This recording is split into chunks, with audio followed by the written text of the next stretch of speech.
एक बार फिर से आपको सीधे लिए चलेंगे बाबा रामदेव की प्रेस कॉन्फ्रेंस में। राजस्थान से लेकर के आंध्र प्रदेश और गुजरात और अब तो कुछ दूसरे भूभागों में भी यूपी आदि में भी किसानों ने एलोवेरा बोना शुरू कर दिया है और उनको करोड़ों रुपए वो अपनी बंजर जमीन से प्राप्त कर रहे हैं। 1 एकड़ जमीन में सालाना, जिस बंजर जमीन में कुछ नहीं होता है, उसमें करीब 1 लाख रुपए का वो एलोवेरा बो लेते हैं, जबकि वहां जमीन की कीमत ही 50,000 25,000 रुपए होती है। इस तरह से ये किसानों को भी अपने साथ जोड़ने का संकल्प। आपको एक बात और इंटरेस्टिंग बताना चाहता हूं। बिम बार करके एक डिशवाश बार चला करता था, हिंदुस्तान में चला करता था, इसलिए कि थोड़े दिन में शायद ये भूतकाल हो जाएगा। अभी डिशवाश में 35% राख और नींबू का हमने नया प्रयोग किया। जो जड़ी बूटियों का राख बच जाता था हमारे यहां पर, जो है एक्सेट निकालने के बाद उसके ब्रिक्स बना करके और उसको हम बॉयलर में यूज कर लेते थे। हमने अपनी मां को बचपन में राख से बर्तन साफ करते देखा था, तो हमने कहा भाई इस राख को क्यों फेंका जाए। तो हिंदुस्तान में पहली बार हमने राख और नींबू से बर्तन बार बनाया। जिन महिलाओं के हाथ बेकार हो चुके थे उनके हाथ के लिए मानो उपहार जैसा वो काम आया।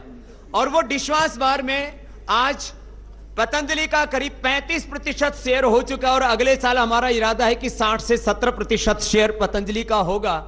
तो ये भी एक डिशवाश बार देखने में वैल्यू वाइज थोड़ा कम होता है, लेकिन वॉल्यूम उसका जो है एक बहुत बड़ा ब्रांड बन चुका है। और इसका प्रचार हमने अभी थोड़ा बहुत कैंपेन शुरू किया, बाकी महिलाएं खुद इसका प्रचार करती हैं। तो ये मैंने आपको थोड़ा सा डिशवाश बार के बारे में बताया, जिसका मार्केट ही करीब 400 करोड़ रुपए का, उसमें 148 करोड़ रुपए का पतंजलि ऑलरेडी हो चुका है। हमने हॉर्लिक्स, बॉर्नविटा, कॉम्प्लान आदि का भी एक स्वस्थ विकल्प दिया था, जो अभी करीब 125 करोड़ रुपए का, 122 करोड़ रुपए का पावरविटा ब्रांड हो चुका है। और अगले साल हमारा लक्ष्य होगा कि हम इसको 400 से 500 करोड़ रुपए तक ले जा सकें, क्योंकि इसमें एक छत्र राज था विदेशी कंपनियों का। ब्रेकफास्ट सीरियल्स में भी किलोक्स का एक छत्र राज था, उसको भी पतंजलि तोड़ रहा और 100 करोड़ रुपए से ऊपर का जो ब्रेकफास्ट सीरियल्स का भी ब्रांड पतंजलि का हो चुका है। इसी तरह से सौंदर्य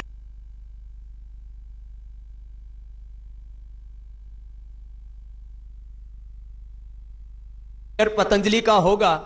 तो ये भी एक डिशवाश बार देखने में वैल्यू वाइज थोड़ा कम होता है, लेकिन वॉल्यूम उसका जो है एक बहुत बड़ा ब्रांड बन चुका है। और इसका प्रचार हमने अभी थोड़ा बहुत कैंपेन शुरू किया, बाकी महिलाएं खुद इसका प्रचार करती हैं।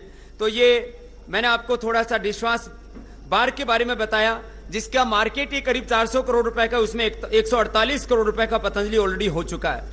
हमने हॉर्लिक्स, बॉर्नविटा, कॉम्प्लान आदि का भी एक स्वस्थ विकल्प दिया था, जो अभी करीब 125 करोड़ रुपए का, 122 करोड़ रुपए का पावरविटा ब्रांड हो चुका है। और अगले साल हमारा लक्ष्य होगा कि हम इसको 400 से 500 करोड़ रुपए तक ले जा सकें, क्योंकि इसमें एक छत्र राज था विदेशी कंपनियों का।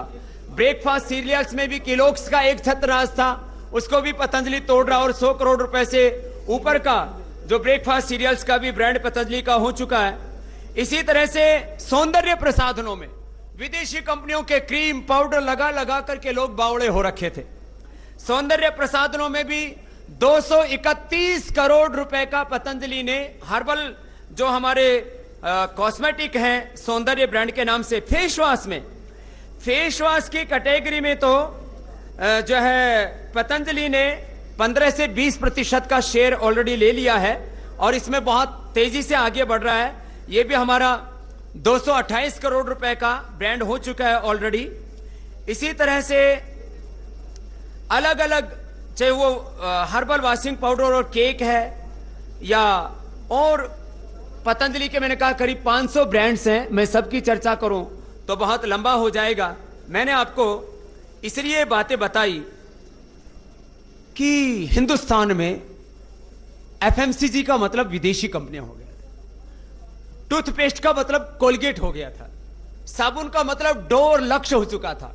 हम छोटे बच्चे थे तब देखा करते थे, ऐसे अपने घरों में कोई साबुन ला करके तो नहाया नहीं करता था, तो क्योंकि लोगों के पास इतने पैसे नहीं हुआ करते थे।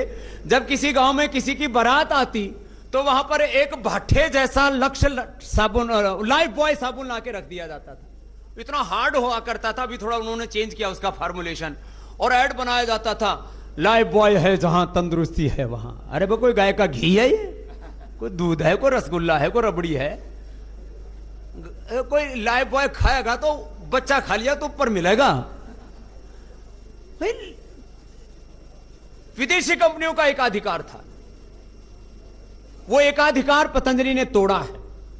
और मैं आपको एक प्रामाणिकता के साथ बात कहना चाहता हूं, 1857 की लड़ाई हमने किसी हुकूमत के खिलाफ नहीं लड़ी थी कि यहां पर अंग्रेजों की हुकूमत थी कि यहां पर मुगलों की हुकूमत थी। 1857 का प्रथम स्वातंत्र संग्राम ईस्ट इंडिया कंपनी के खिलाफ था। उन्होंने देश को आर्थिक दृष्टि से लूटा और बाद में गुलाम बनाया। आर्थिक लूट, मानसिक गुलामी, यही इन विदेशी कंपनियों की निशानी।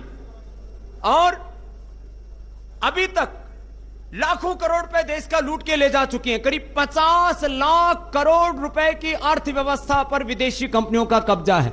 पतंजलि का संकल्प है विदेशी कंपनियों की आर्थिक लूट और गुलामी से देश को मुक्ति मिले, और जो इस स्वदेशी अभियान से जो भी प्रॉफिट मिले वो 100% देश की सेवा में लगे। इसलिए पतंजलि का यह अभियान किसी स्वार्थ के लिए नहीं है, परमार्थ के लिए है।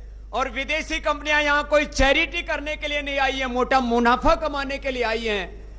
एक एक कंपनी की हिस्ट्री उठा के देखोगे तो कोलगेट मुश्किल से 20 लाख रुपए हिंदुस्तान में लेकर के आई थी। 20 लाख रुपए कहते हैं विदेशी कंपनियां पूंजी लेकर के आती हैं। ये भ्रम फैलाए गए, टेक्नोलॉजी लाती है, हमारे यहां पर कंपटीशन बढ़ाती है, हमारे यहां पर रोजगार बढ़ाती है, एक्सपोर्ट को बढ़ाती है। ये सारे झूठ का हमने पर्दाफाश किया है और देश के लोगों से एक ही बात कही है कि पतंजलि क्यों नहीं, world class quality, affordable price, और जो भी प्रॉफिट हो सारा देश के लिए। 200 से ज्यादा साइंटिस्ट हमने इस बात के लिए रखे, और अभी तो प्रोडक्ट से लेकर के आयुर्वेद की दवाओं में भी अनुसंधान का कार्य करेंगे। हमारे राष्ट्र के गौरव, जिनको हमने बहुत ही प्रेम से राष्ट्र ऋषि के नाम से कल सम्मान दिया, और उस ऋषि परंपरा को प्रतिनिधित्व करते हैं, भगवान के एक वरदान के रूप में, एक ऋषि आत्मा के रूप में भारत को मिले हैं। इसलिए हमने उनको राष्ट्र ऋषि के नाम से संबोधित किया, सम्मान दिया। मोदी साहब ने भी देखा कि आयुर्वेद के क्षेत्र में जो 70 सालों से नहीं हुआ था हिंदुस्तान में, कोई भी गवर्नमेंट का कोई मिनिस्ट्री हो या कोई कॉर्पोरेट हाउस हो, किसी ने आयुर्वेद में एनिमल ट्रायल से लेकर के ह्यूमन ट्रायल तक की जो साइंटिफिक जर्नी या ड्रग डिस्कवरी के लिए, ड्रग स्टैंडर्डाइजेशन के लिए, उसके ऊपर काम नहीं किया था। पतंजलि उसमें काम शुरू किया। 200 से ज्यादा हमारे पास में साइंटिस्ट हैं।